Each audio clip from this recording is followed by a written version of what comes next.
သေးဝင်များစွာငါလက်ထဲကလွတ်ကျသွားလို့ပဲ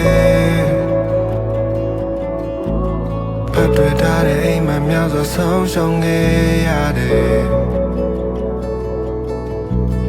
သက်ရှူချက်တဲ့အိမ်မဆိုးရဆုံးတလိုက်ချင်နေဘဝသင်္ကန်းစာချိုက်တာပြောပါငါတို့တော့ပလာပဲရာရာတိုင်းဟာနှုတ်ဆက်လူတွေတိုင်းဟာနှုတ်ဆက်ပိုင်ဆိုင်ခဲ့တာထွက်တဲ့နေလင်းနေများနောက်ွယ်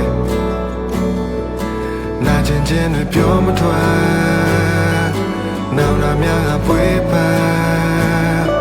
ရှင်သန်ခြင်းနဲ့တာမချခဲ့ငါရဲ့ပြည့်တစ်ခုပဲ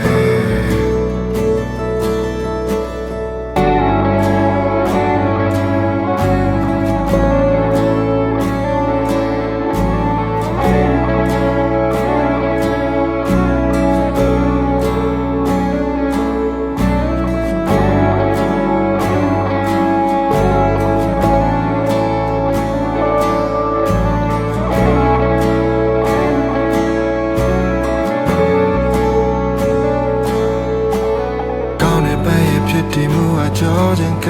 လိုပဲအခုချိန်ထိတော့ငါကိုလည်းအလုံးဝမတွေ့နိုင်ခဲ့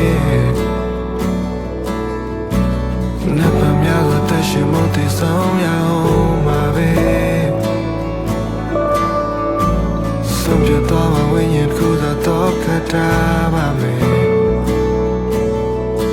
ရာရာတိုင်းဟာနှုတ်ဆက်လူတွေတိုင်းဟာနှုတ်ဆက်ပိုင်ဆိုင်ခဲ့တာထွက်တဲ့နေလင်းနေများနောက်ွယ်